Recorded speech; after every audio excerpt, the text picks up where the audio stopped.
사도신경은 가장 오래된 교회 공동체의 신앙 고백입니다. 어떤 사람은 사도신경이 로마 가톨릭 교회의 냄새가 난다고 해서 비판하기도 합니다. 그런데 꼭 그런 것만은 아닙니다. 로마 가톨릭 교회 이전에 초대교회 때부터 전해져 온 신앙 고백, 그것이 바로 사도신경입니다. 사도신경은 아주 간단하면서도 기독교의 핵심 진리들을 포함하고 있습니다. 그래서 우리가 사도신경을 공부해야만 될 겁니다. 그러면 기독교의 핵심 진리들을 우리가 제대로 알 수 있게 됩니다. 사도신경에서 고백하고 있는 신앙의 대상은 누구일까요? 물론 하나님이죠. 삼위일체 하나님에 대해서 신앙 고백을 하고 있습니다. 성부 하나님, 성자 예수님, 성령 하나님, 삼위일체 하나님에 대해서 신앙 고백하는 내용이 사도신경입니다. 물론 분량을 보면 성부 하나님에 대한 신앙 고백, 성령 하나님에 대한 신앙 고백은 아주 작습니다. 반면에 성자 예수님에 대한 신앙 고백은 상대적으로 훨씬 많다, 이렇게 볼 수가 있죠. 그래서 사도신경은 기독론적인 신앙 고백이라고 표현해 볼 수도 있습니다. 오늘은 첫 시간으로 성부 하나님에 대한 신앙 고백에 대해서 살펴보려고 합니다. 여러분 사도신경 다 알고 계시죠? 첫 번째 이렇게 시작이 됩니다. 나는 전능하신 아버지 하나님, 천지의 창조주를 믿습니다. 세상에는 하나님을 믿지 못하는 사람들이 의외로 많습니다. 하나님을 믿지 않기 때문에 하나님을 찾지도 않고 하나님을 섬기지도 않는 사람들이 많이 있습니다. 그들을 가리켜서 성경은 어리석은 자 이렇게 표현합니다. 시편 14편 1절, 시편 53편 1절에 보면 어리석은 자는 그 마음에 이르기를 하나님이 없다 하는도다. 마음속에 하나님이 없다고 생각합니다. 그렇기 때문에 하나님을 찾지 않습니다. 시편 14편 2절에 보면 여호와께서 하늘에서 인생을 굽어 살피사 지각이 있어 하나님을 찾는 자가 있는가 보려 하신즉 다 치우쳐 하나도 없도다. 하나님께서 하늘에서 하나님을 찾는 자를 살펴보십니다. 그런데 모두가 다 치우쳐서 하나님을 찾지 않더라는 겁니다. 마음속에 하나님이 없다고 생각하는 사람, 하나님을 찾지 않는 사람, 하나님을 섬기지 않는 사람, 하나님 없이 사는 사람, 그런 사람을 가리켜서 우리는 무신론자 이렇게 표현합니다. 또 이런 사람이 있죠. 하나님을 잘 모르기 때문에 엉뚱하게 우상을 섬기는 사람들이 있습니다. 기독교 이외의 타 종교에서 섬기는 신 아닌 신을 하나님으로 그렇게 섬기는 사람들도 있고요. 이단에서는 이단의 교주를 하나님으로 섬기기도 합니다. 다 잘못된 거죠. 세상 사람들은 우주 만물을 또 하나님으로 섬깁니다. 태양을 하나님으로 섬기기도 하고 달을 하나님으로 섬기기도 하고 동네에 있는 오래된 나무를 하나님으로 섬기기도 하고 그렇습니다. 혹은 짐승을 하나님으로 섬기기도 합니다. 심지어 이런 경우도 있죠. 사탄 숭배 사상에 사로잡혀서 귀신을 하나님으로 섬기는 자들도 있습니다. 로마서 1장 22절 23절에 보면 스스로 지혜 있다 하나 어리석게 되어 썩어지지 아니하는 하나님의 영광을 썩어질 사람과 새와 짐승과 기어다니는 동물 우상의 우상으로 동물 모양의 우상으로 바꾸었느니라. 로마서 1장 25절에 보면 이는 그들이 하나님의 진리를 거짓 것으로 바꾸어 피조물을 조물주보다 더 경배하고 섬김이라.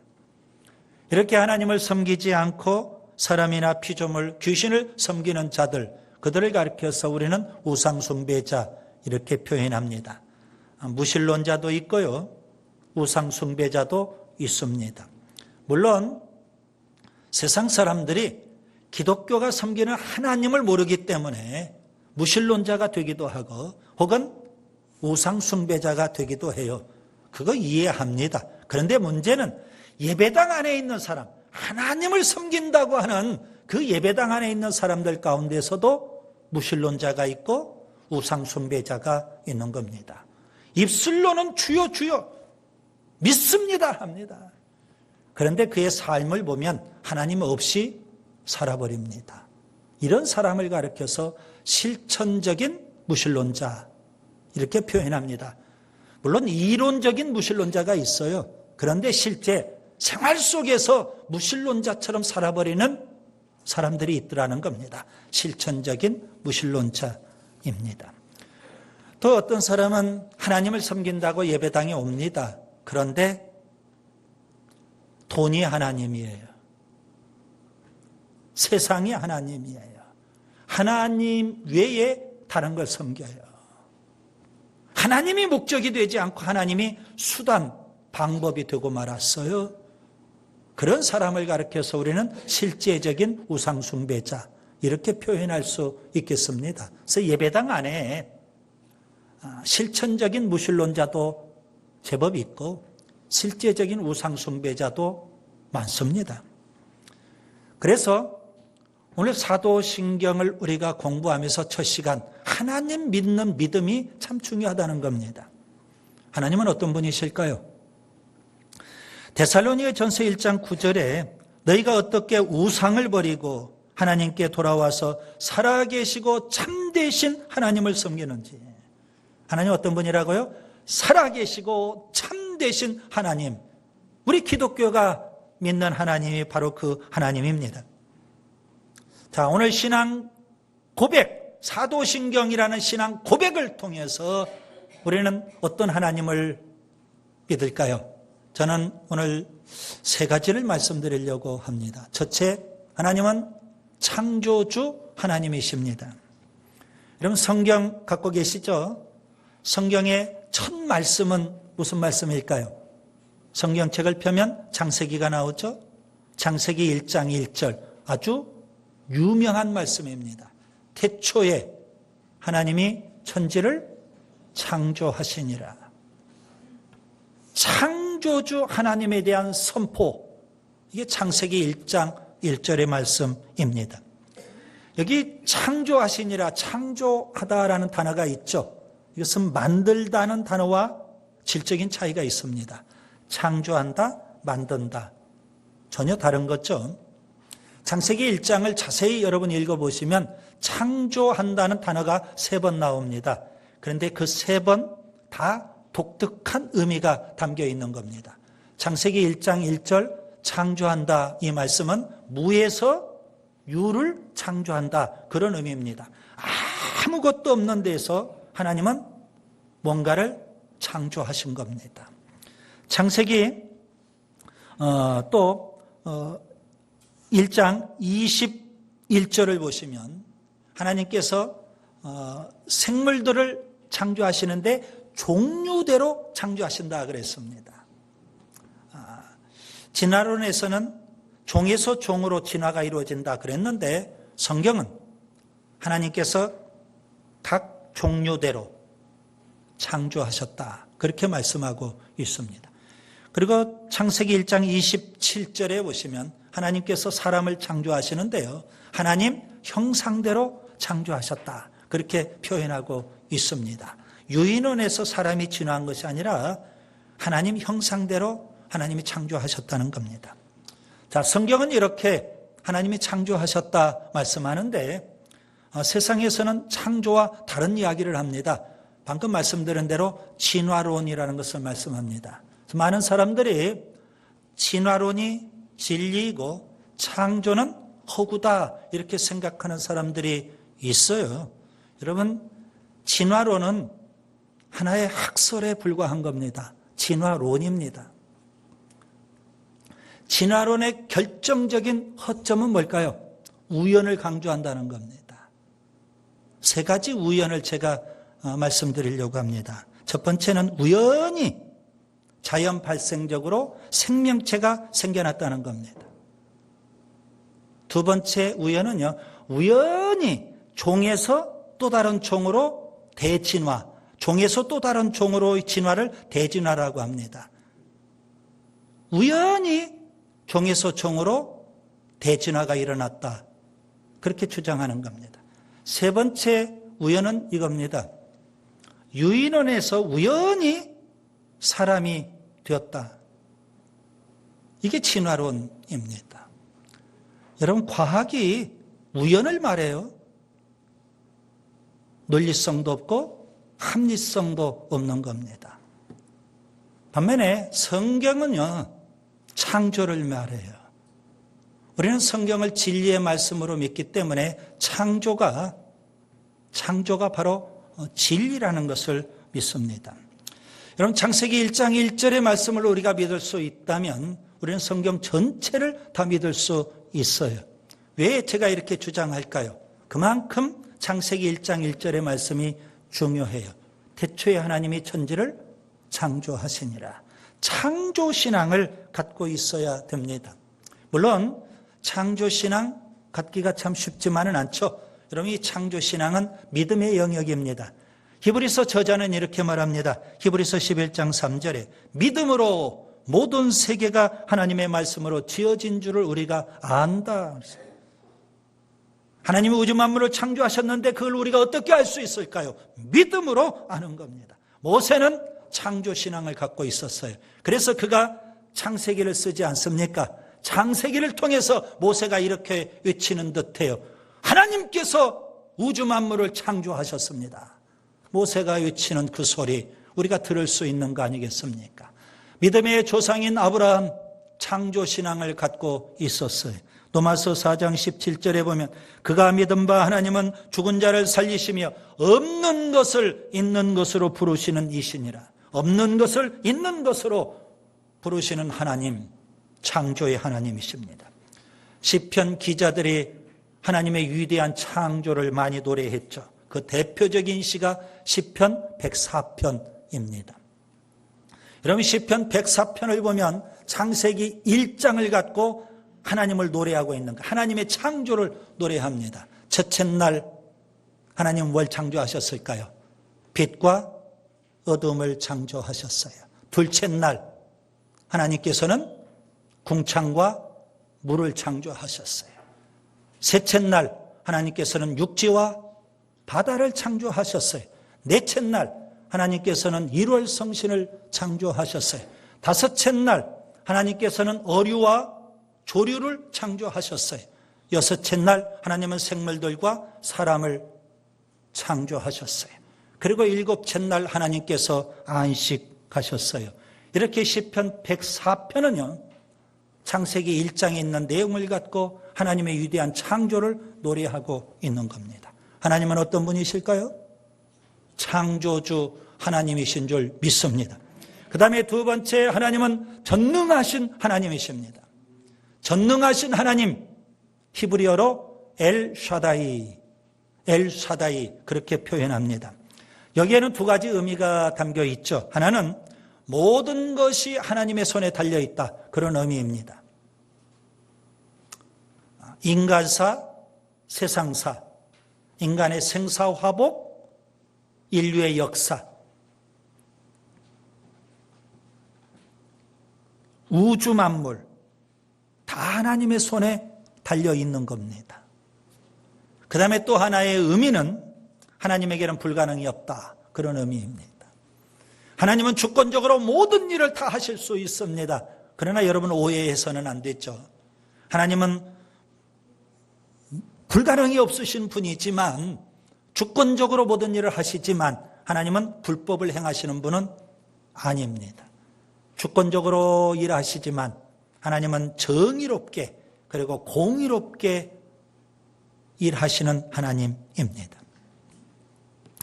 하나님께서 모세를 부르실 때 하나님이 친히 당신을 소개하십니다. 나는 아브라함의 하나님, 이삭의 하나님, 야곱의 하나님이다. 출애굽기 3장 6절에 그렇게 하나님께서 당신을 소개하셨어요. 자, 그러면 우리가 한번 생각해 봐야 되죠. 아브라함과 이삭과 야곱은 어떤 하나님을 믿었을까? 하나님께서 나는 아브라함과 이삭과 야곱의 하나님이다. 그렇게 말씀하셨잖아요. 아브라함과 이삭과 야곱은 어떤 하나님을 믿었을까요? 하나님께서 모세를 애굽의 바로왕, 제국의 임금인 바로왕 앞에 보내셔요.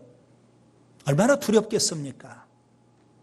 이스라엘 백성을 출애굽시키라고 모세에게 사명을 주셔서 보내셔요. 근데 모세는 두렵죠. 제국의 임금 앞에 가야 되지 않습니까? 그때 하나님께서 모세에게 말씀하십니다. 뭐라고 말씀하실까요? 출애굽기 6장 2절과 3절에 보시면 나는 여호와이니라 내가 아브라함과 이삭과 야곱에게 전능하신 하나님으로 나타났느니라. 자, 그 말씀을 보면 아브라함과 이삭과 야곱의 하나님은 어떤 하나님이에요? 전능하신 하나님. 그 하나님을 지금 모세에게 가르쳐 주시는 거예요. 너는 전능하신 하나님을 믿고 거대한 제국의 임금인 바로를 향해서 나아가라는 겁니다. 두려워하지 말고. 아브라함의 하나님, 이삭의 하나님, 야곱의 하나님, 그들이 믿은 하나님은 전능하신 하나님이에요. 하나님께서 아브라함을 75세 때 부르셨습니다. 그래서 아브라함이 가나안 땅에 도착을 해요. 하나님은 그런 아브라함에게 두 가지를 약속하십니다. 하나는 자손을 주시겠다. 또 하나는 땅을 주시겠다. 그래서 아브라함은 하나님의 그 약속의 말씀을 꽉 붙잡았어요. 믿음으로. 그리고 하나님이 언제 주시나 기다려요. 10년을 기다렸어요. 아브라함의 나이 85세. 몸은 다 쇠약해졌어요. 이제 몸이 쇠약할 대로 쇠약하고 죽어가는 것과 같아요. 더 이상 이러다가 내 힘으로 자식도 못 낳을 것 같아요. 하나님은 자손을 주시겠다고 했는데 내 몸은 다 죽어가는 거예요. 85세. 그래서 더 이상 기다리지 못하고 여종 하갈을 통해서 이스마엘이라는 아들을 낳아요. 그리고 아브라함은 그렇게 생각했어요. 하나님이 약속하신 자손 이제 드디어 시작되는 거야. 그리고 13년의 세월이 흘렀네요. 아브라함의 나이 몇 세예요? 99세. 하나님이 나타나셨어요. 하나님 뭐라고 하실까요? 창세기 17장 1절. 나는 전능한 하나님이라. 너는 내 앞에서 행하여 완전하라. 나는 전능한 하나님이다. 너는 내 앞에서 행하여 완전하라. 지금 아브라함이 완전하게 행하지 못했거든요. 하나님을 전능하신 하나님으로 믿지 못했거든요. 그래서 그는 인간적인 방법으로 하갈을 통해서 이스마엘이라는 아들을 얻었거든요. 아브라함의 99세 때 하나님께서 왜 나타나셔서 나는 전능한 하나님이다. 너는 내 앞에서 행하여 완전하라. 무슨 의도로 이 말씀을 하실까요? 지금 아브라함이 전능하신 하나님을 믿지 못했다는 겁니다. 그리고 인간적인 방법으로 이스마엘이라는 아들을 낳았다는 겁니다. 하나님이 그걸 책망하시는 거예요. 자, 아브라함의 나이 99세, 아브라함이 볼 때에도 그의 아내 사라가 볼 때에도 이제 몸은 다 죽었어요. 이 몸으로 아들을 낳을 수 없어요. 이건 100% 불가능해요. 절대 불가능해요. 그때 하나님이 나타나신 거예요. 나는 전능한 하나님이다. 그리고 이삭을 약속하셔요. 절대 불가능한 그런 상황에 있었던 아브라함에게 하나님이 이삭을 약속하셔요. 그리고 아브라함이 나이 100세 때 아브라함은 이삭을 얻었어요. 하나님 어떤 분이에요? 전능하신 하나님. 사람이 볼 때는 절대 불가능해도 하나님에게는 불가능이 없는 줄 믿습니다. 욥 엄청난 고난 그걸 다 겪었어요. 그리고 나서 그가 하나님 앞에 고백을 해요. 욥기 42장 2절 주께서는 못하실 일이 없사오며 무슨 계획이든지 못 이루실 것이 없는 줄 압니다. 하나님을 전능하신 하나님으로 그렇게 그가 고백을 하는 겁니다. 바울 전능하신 하나님을 믿어요. 그리고 그는 이렇게 고백합니다. 빌립보서 4장 13절 내게 능력 주시는 자 안에서 내가 모든 것을 할 수 있느니라. 여러분, 하나님 어떤 분이실까요? 전능하신 하나님이신 줄 믿습니다. 그 다음에 세 번째, 하나님은 아버지 하나님이신 줄 믿습니다. 여러분, 우리가 흔히 쓰는 표현 아버지 하나님 혹은 하나님 아버지 혼용해서 같이 씁니다. 그런데 우리말 어법을 갖고 따져보면 좀 의미의 차이가 있습니다. 아버지 하나님, 이 표현은 아버지 되시는 하나님, 그런 의미가 돼요. 그런데 하나님 아버지, 우리말 어법대로 한다면 하나님 아버지, 그 표현은 하나님의 아버지, 그런 의미가 될 수도 있는 겁니다. 물론 우리는 교회 안에서 혼용해서 사용하기는 하지만, 그래서 하나님 아버지라는 그런 표현보다 아버지 하나님이라는 표현이 훨씬 더 어법에 맞다. 먼저 그렇게 제가 말씀을 드리고 싶습니다. 그래서 사도신경에도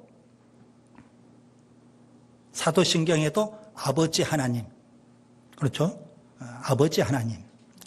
예수님 당시의 유대인들은요, 하나님을 아버지라고 부르지 못했습니다. 요한복음 5장에 보시면 예수님께서 안식일에 베데스다 목가에 가셔서 38년 된 병자를 고쳐주신 기적이 기록되어 있습니다. 안식일에 병자를 고쳐주셨어요. 유대인들이 안식일을 범했다고 예수님을 비난하고 욕합니다. 그 비난의 소리를 들으셨던 예수님께서 이렇게 말씀하셔요. 내 아버지께서 지금까지 일하시니 나도 일한 거다. 그렇게 말씀하셔요. 그 말을 들었던 유대인들이 이제는 예수님을 죽이려고까지 했어요. 안식일을 범한 것에 대해서는 예수님이 비난을 받으셨는데, 이제 내 아버지께서 일하시기 때문에 나도 일한다. 그렇게 말씀하시니까 이제 예수님을 죽이려고까지 했다고요. 왜 이런 일이 벌어졌을까요? 요한복음 5장 18절에 이렇게 말씀하고 있습니다. 이는 안식일을 범할 뿐 아니라 하나님을 자기의 친아버지라 하여 자기를 하나님과 동등으로 삼음이라. 하나님을 내 아버지, 유대인들은 그렇게 부르지를 못했어요. 그러면 그것은 내가 하나님의 아들이 되는 거고, 그러면 이건 신성모독이 된다는 겁니다. 그래서 유대인들은 하나님을 아버지라 부르지 못했는데, 그런 풍토에서 예수님은 오셔서 하나님을 아버지라고 부르십니다. 요한복음 10장 30절에 아주 유명한 말씀이 있죠. 나와 아버지는 하나이니라. 심지어 예수님께서는 겟세마네 동산에서 기도하실 때 하나님을 아빠라고까지 부르셨어요. 마가복음 14장 36절, 아빠 아버지여, 아버지께는 모든 것이 가능하오니 이 잔을 내게서 옮기시옵소서. 여기 아빠라는 이 단어는 원래 아람어로 되어 있습니다. 아람어로 아바, 그런 의미 있죠. 이 아바라는 단어는 애칭입니다. 아버지에 대한 애칭. 그래서 우리말로는 아빠, 이렇게 번역이 됐습니다. 그 정도로 예수님은 하나님과 친밀한 교제를 나누신 하나님의 친아들이 되신다는 거죠. 우리는 예수님을 믿음으로 성령을 통해서 거듭나서 하나님의 자녀가 된 줄 믿습니다. 로마서 8장 16절에 성령이 친히 우리 영과 더불어 우리가 하나님의 자녀인 것을 증언하신다. 그래서 예수님께서는 하나님을 내 아버지 그렇게 부르셨을 뿐만 아니라 제자들에게 주기도문을 가르치시면서 하나님을 아버지라 부르도록 그렇게 가르쳐 주셨습니다. 마태복음 6장 9절, 그러므로 너희는 이렇게 기도하라. 하늘에 계신 우리 아버지여. 하늘에 계신 우리 아버지여. 예수님은 하나님의 친아들이시라고 한다면 우리는요, 거듭나서 하나님의 자녀가 된 줄 믿습니다. 예수님께서는 아버지 되시는 그 하나님을 사람들에게 좀 더 자세하게 설명하기 위해서 누가복음 15장에 보면 탕자의 비유를 말씀하셨습니다. 탕자를 기다리시는 아버지, 그게 바로 하나님이십니다. 탕자를 무조건 용서하시고 사랑으로 품으시는 그 아버지, 그분이 바로 하나님이십니다. 우리가 아버지라고 부르는 그 하나님, 우리를 늘 용서하시고 사랑으로 품어주시는 하나님이신 줄 믿습니다. 그 하나님 우리를 사랑하시는데요, 사도 요한은 요한일서 4장 8절과 16절에 하나님은 사랑이시라, 그렇게까지 표현했어요. 하나님은 사랑이시라. 사랑이 풍성하신 아버지 되시는 그 하나님께서 우리를 사랑하시는데 세상에 나 한 사람만 사랑하시는 것처럼 하나님은 그렇게 우리 각자에게 사랑을 부어주시는 줄 믿습니다. 하나님은 어떤 분이실까요? 아버지 하나님이신 줄 믿습니다. 이제 말씀을 정리합니다. 사도신경은 교회 공동체가 예배 때마다 고백하는 최고의 신앙 고백입니다. 하나님은 어떤 분이셔요? 창조의 하나님, 전능하신 하나님, 아버지 하나님이십니다. 여러분은 그 하나님을 믿고 담대하게 고백하시는지요? 고백이 중요합니다.